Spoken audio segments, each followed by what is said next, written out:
Welcome to the VRMA Spring Forum. I'm Kathy Cook, the Executive Director of Training at Kennedy Training Network. Before I introduce you to the speaker today, let me tell you a little bit about KTN. We are based in Miami, Florida, but we do training worldwide for hotels, resorts, and for vacation rentals. Vacation rentals is actually about 50% of our training. And we do training on topics for reservations, homeowner services, and hospitality. Your presenter today is Doug Kennedy. He spoke at his very first VRMA conference in 1996 and has been back almost every year since. In this session, he focuses on how to get your reservations team ready for the coming wave of deal-seeking vacation daydreamers. Thank you. And thank you to the VRMA for pushing forward with doing the Spring Forum virtually. I'm actually recording this session on April the 30th, and about now I'd probably be on a plane headed back from a fantastic Spring Forum where we would have had a great time being together in person and attending educational sessions, meeting all our suppliers and partners, and doing all the networking. But we're moving onward and upward and dealing with the situation at hand. So thank you for selecting my session of the Spring Forum, and let's get right to it. I truly hope this session will bring value. The session I'm doing for you today is targeting for your reservation sales team, and to get your reservations team ready for what I anticipate to be the coming wave of deal-seeking vacation daydreamers.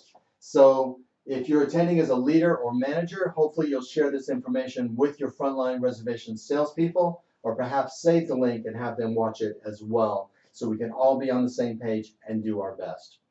So, getting into our topic, what a wild couple of months we have all endured.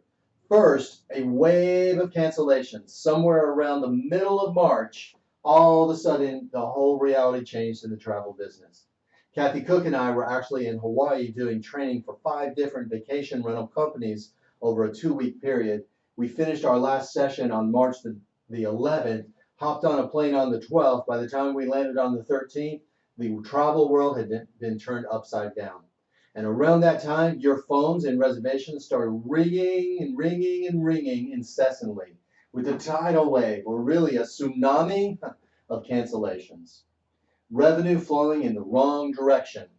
And how painful that must have been for those of you who are charged in this department that we're speaking to today, looking every day at call conversion, how much revenue did we bring in, maybe even being incentivized or having contests for capturing those bookings.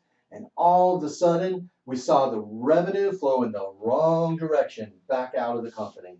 How challenging that alone, and how demoralizing to have the same person that you called and followed up with and convinced to book, and now they're calling back to cancel. At the same time, you had to endure some rather difficult conversations with those callers. Now, hopefully, a lot of your guests postponed or moved their deposit forward, but we did, depending on your specific situation at your company, difficult conversations were had during that time about cancellation terms, contracts, travel insurance, what it covers and what it doesn't cover, refunds. A lot of guests learned the challenges when you book through a third party and not directly with the vacation rental company. Hopefully that's going to help us increase direct bookings on the other side of this.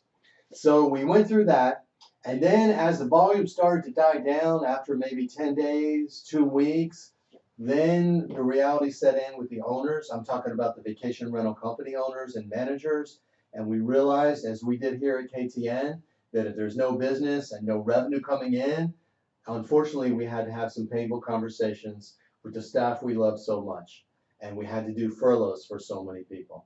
It was not much different here at KTN. Fortunately, we have people who are very understanding, and they're all sitting tight. We hope to bring them back very soon, and I hope that's the case with your company as well, which is why we're doing this session. But right now, here at the end of April, the tail end of April, when I'm recording this for you, is what I call the quiet phase. We have, people are kind of sitting tight. They're home. There's not a lot of travel planning going on, at least for most of the people that I talk to in the industry. The phones are quiet, okay? And so what do we do with this time now?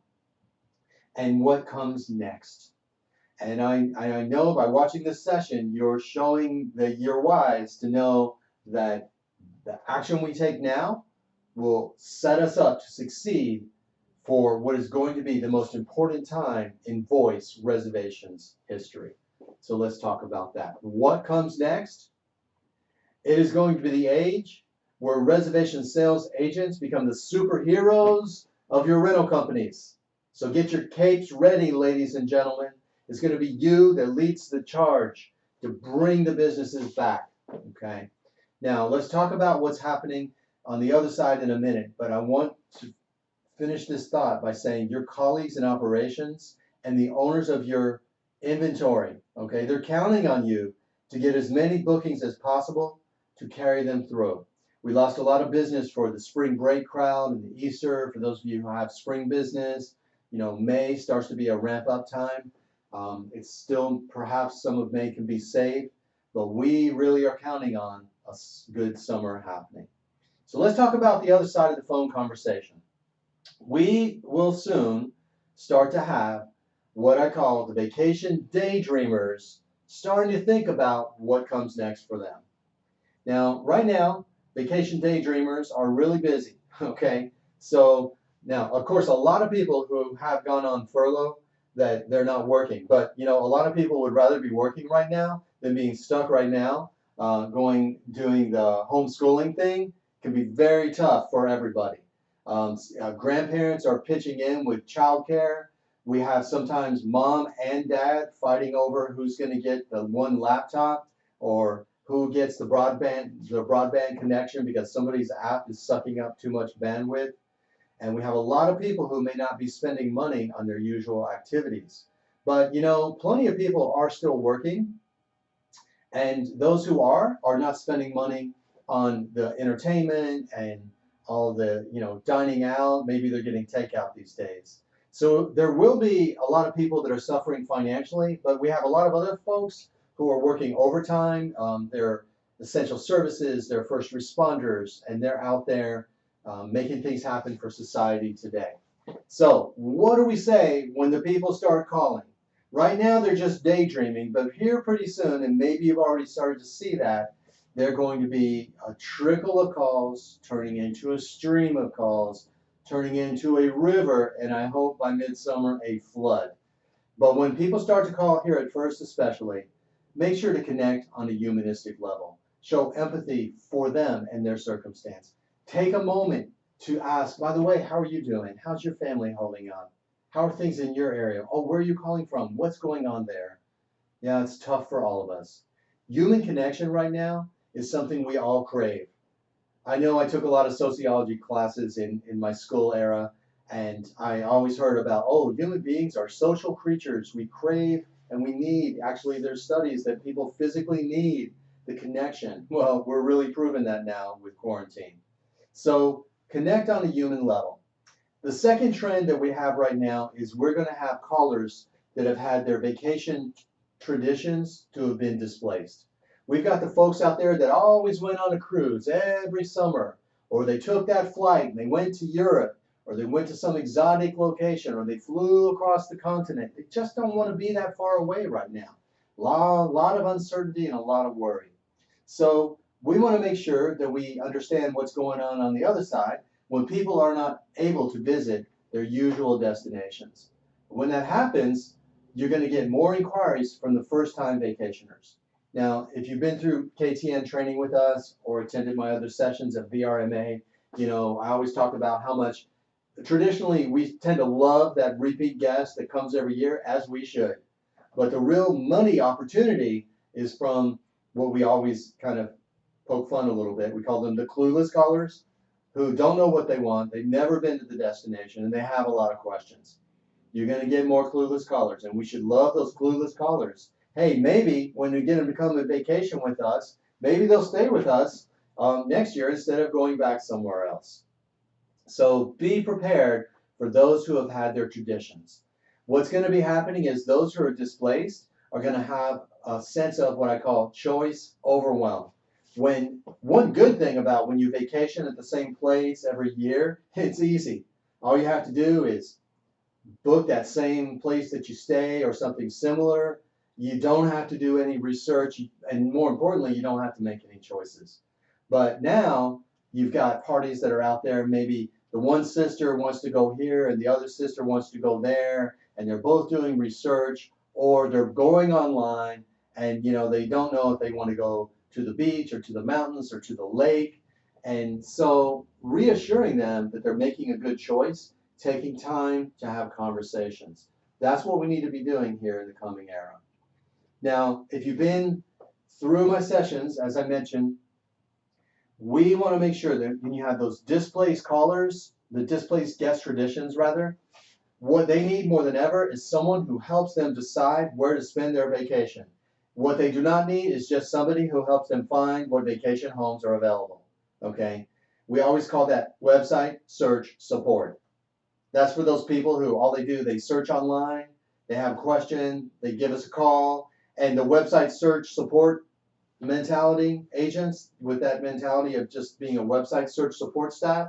They say, when is it? How many nights? How many people? How many bedrooms? Do you have a property in mind? No? Oh, well, vacation homes are a little different. Yeah, because they're all individually owned and the decoration is different. And everyone's taste is different. So why don't you go online, write down these property codes, or let me email you a list of all 7 homes that meet your specifications.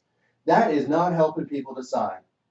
A computer can do that, or we can do that self-service at your website, okay?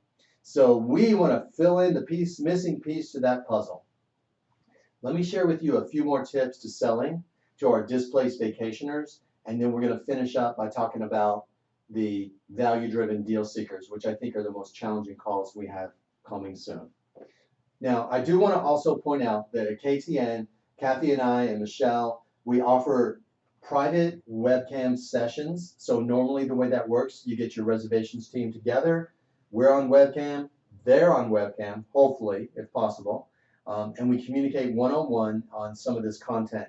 Then we assign them project work in between.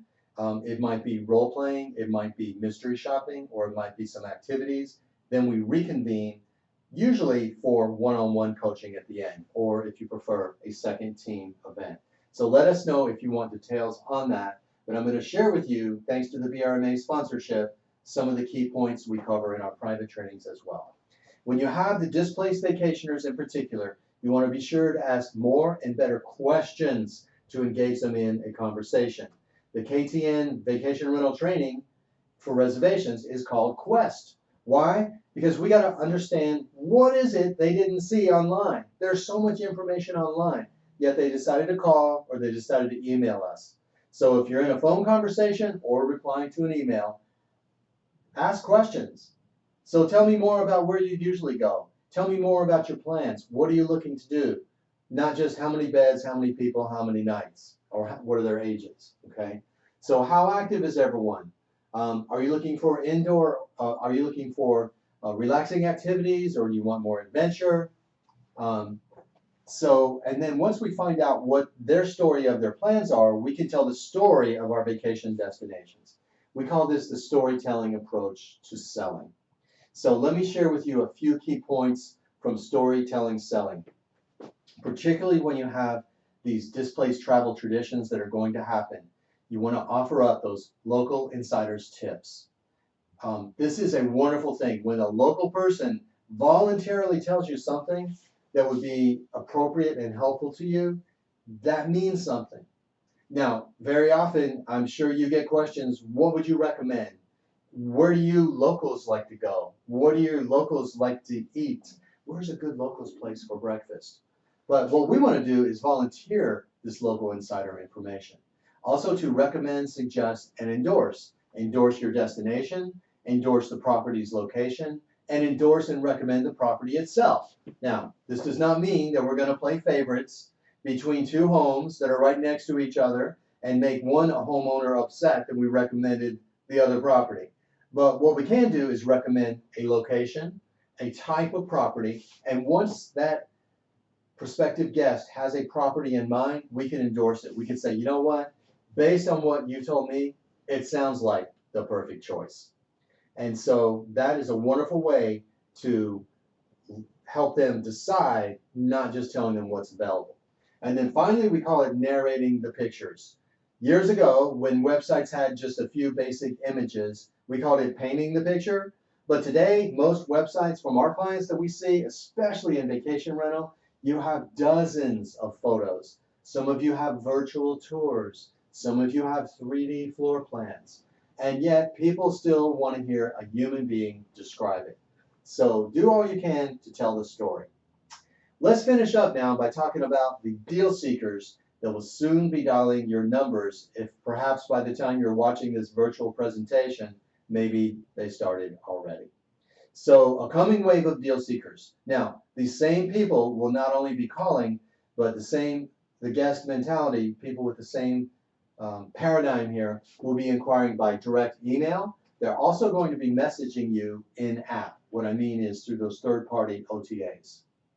So what do we have to do? First of all, I want to point out that not only will this be the displaced travel traditions we've spoken to, but you may find those regular repeat guests present themselves as being a deal seeker. You know, we usually rent this house and we stay there the same week, but are you all running any specials this year?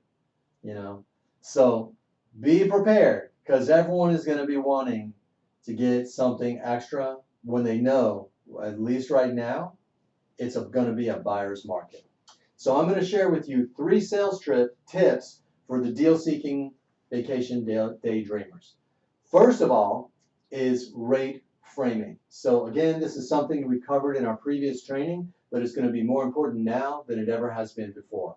And that is to mention those higher rated, quote unquote, normal traditional rates for the date period. Mention those first whenever you reference any discounts or special promotions, or even if you just mentioning a shoulder season, off-season rate, okay? So let me give you an example to help better explain this. Now, if you know the actual high demand rates, depending on how your property management system displays rates and availability, you may actually see there all the rates for different date ranges, okay? And in that case, you can specifically reference an actual number, okay? So that might look like this. So for the dates you're looking at, the normal rate in this home in summer season, or just to let you know, in the peak season, this rate goes for $5,000. But right now, for your dates, I can offer to you for $4,500, okay?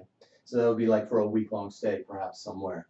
Now, another example might be if you're offering 10% promotional discounts for those who book now for certain date periods. I've seen a lot of that going on. In this case, you might say, normally the rate would be $5,000, but with the 10% discount, it's going to be $4,500. This does require you to do good mental math or keep a calculator nearby and do some figuring, because it's very helpful if you can mention the exact specific rate. However, I know that may not always be the case. So you may not actually know the high demand rates, and if that's the case, just express surprise about the rates you're showing. It's almost like you have to be a little bit of an actor and step into character. That's one of Kathy Cook's favorite things to mention in our traditional training and our webcasts is, you know, in this business, you got to put on character a little bit and step into your role. And your role right now is to convince that person to book so that we can bring in and be the superhero of our company. So if you do not know the actual rates, just step into character and act surprised. Wow, right now I'm actually showing a really terrific rate of $4,500. I can't believe this. Wow, right? And just kind of act pleasantly surprised and excited. And when you say right now, yeah, that's actually creating a little time urgency there, which we're going to be talking about as our second point. Now, initially, at least in the early parts of our economic recovery, we know that the chances are really good it's going to be a buyer's market, at least at first. Hopefully we get into June and July and demand is so far backed up, and so far rebounded, and demand has been pent up that all of a sudden, you know, we may be having a very busy, fully occupied late summer, early fall. But at first, everybody knows it's going to be a buyer's market. Now, in the vacation rental space, the caller may actually know this because they can actually go online to your property management system, put in their dates, and see the list of properties that actually are available and they come up at that time. So they may lead off by telling you, I see online you have plenty of space. Actually, I see online that you have 10 homes for these dates. They may want to play let's make a deal. Can you check with the owner of this home and see, because I see there's 10 homes available. If they don't take my offer, they don't get any, they won't get anything. So it could be it will be a buyer's market, and the buyers themselves may tell you that they know that. So what do? We use urgency statements that fit the actual conversation that you're having right now. Let me give you some examples.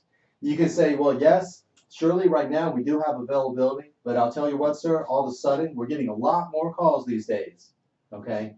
Now, I know a lot of you, I don't want to ask you to be dishonest or deceitful. So when you think about it, it's true. Let's say yesterday you got no calls at all. It's 11 o'clock in the morning, the guy calls you. You can say, sir, all of a sudden we're getting a lot more calls. We're getting twice as many calls as we got yesterday. We got none, and now we have one, right? Things sure have picked up lately, especially since you called. So I'm trying to make it fun for you, but it actually is, again, if you have to be an actor a little bit, or you could say, seems like we're starting to get a lot of calls, right? Some kind of statement that creates some urgency, and now we want to offer to lock in those choices. So yeah, we do have availability, but all of a sudden the phones are ringing. Tell you what, I would definitely lock in this rate, or this home, or this vacation home while it's still open. Let's lock it in for you, okay? And then, of course, we can remove the barriers. Now, over recent years, vacation rental industry, as demand has grown and the economy's been in such an up market for a long time, we have been able to be more restrictive with charging larger advance deposits further out and restricting cancellations to being further out as well. However, most companies right now are realizing we got to be a little more flexible. So this is a great time to continue on and say, let's go back to the previous slide. I can definitely recommend though, why don't we lock this in for you now while it's still open? Because this way, if things change, you can always call back to cancel. But this way you've got it locked in, because it sounds like this home was perfect just for you, and we still have it. Yeah, and I'm surprised at this rate. Okay? Fight, fight, fight tenaciously for that extra booking. Okay? That's how we become superheroes. Finally, our third point. I want to encourage you in the vacation rental reservations business to have your hunter mentality. Now, a hunter mentality, what that means is somebody who goes out after business instead of a farmer who's watering the vegetable garden and trying to grow the business that's already planted. We got to go hunt down business in the post-COVID-19, especially here coming up on the bookings for early summer. So hopefully, if you've had a humanistic conversation, you've asked them questions, you've sold and you've recommended, suggested, endorsed the destination that you're in, you talked about how beautiful the lake is, or the mountain hiking, or the beach, and you made a connection, you created urgency, you tried to confirm it, hopefully they're going to go ahead and book. But we know a lot of people just won't cross that line. So that's why we have to change up our mindset to going after the business, all right? So follow up proactively. Now, a couple of points here. A lot of people in vacation rental space have been doing this for many years. We have the Track Pulse system, we have the Navis system, a lot of the property management systems. I know Streamline offers lead tracking. Please, if I've left anyone out of our wonderful VRMA sponsors, talk with your providers. You may have other tools, but those are 3 examples that I know of off the top of my head. In this case, you have a CRM built in that you can get their contact information, send them a follow-up email, and then put it on a lead stream or a lead task sheet where you can make a phone call and email again, okay? Now, if you haven't done that, talk to one of those providers or talk to your own provider that you're working with. But I want to give you a tip for being successful. Because if you don't have a system now, you don't need a system. Leaders, get your team on board with this. They can start with a notepad and pen, or a little bit better than that, an Excel spreadsheet that says guest name, dates requested, telephone, email, But I want you to add another column that says remarks. And that's where we're going to put what we've learned about them. So first things first, rather than saying, do you want me to send you a follow-up email? Okay, ask in a way that assumes that they do. Do you want me to send you an email? When somebody asks if I want to receive an email, I am pre-programmed to say, no, I'm good. Okay. However, if you say, well, Mr. Kennedy or Douglas, it's been wonderful talking with you about your plans. Let me get your email address so I can send you a follow-up, including my local contact information, because I'm a local area expert. In that case, if you've made a humanistic connection, you've showed interest in their plans, you've told the story, chances are pretty good they're going to say, okay. Now, in addition to sending them in addition to putting in their phone, their email, and their name, what I want you to do is to add into the CRM or to the Excel spreadsheet any information about personalized follow-up messaging. Who are they traveling with? Okay, are they traveling with their sister or their adult children, or baby's first time at the beach, or teenager's first time going whitewater rafting, or the first time visiting your lake? Specifics on why they're traveling, such as anniversaries, birthdays, reunions, okay? Is it the first time they'd be visiting? Are they coming back for the third time or the seventh time? Okay, anything else you learn specific to their travel plans, that's going to help you personalize the follow-up information, all right? And then as far as actually sending the follow-up, it's absolutely fine to use an email template, and I'm sure your leaders have put together, hopefully leaders, we put together several different templates that are specific to certain types of travel plans. And those are fine to pull down and use, but be sure, reservation sales superstars, that you start that email with 1 or 2 sentences to let them know it's just for them, okay? Hello, Douglas. How exciting to hear about your plans to surprise your wife with this vacation now that your kids are off to college. And then drop in the template from then on. This extra step humanizes the exchange, and that's what we want to do. So if you are interested, please reach out and let us know with our private webcam services, webcam training and coaching services, or telephone mystery shopping, or third-party call scoring. If you have call recording and tools, we can actually score real calls and help your team. But I want to give a shout out to the VRMA for moving forward with the virtual spring forum. I hope you've enjoyed our session on getting your reservations team ready for the vacation Daydreamers, and I truly hope to have brought value. Thank you for joining my session today, and I surely hope to be seeing everyone this fall as we hopefully will be reuniting in Orlando for a lot of hugging, or at least some elbow tapping. I wish you well.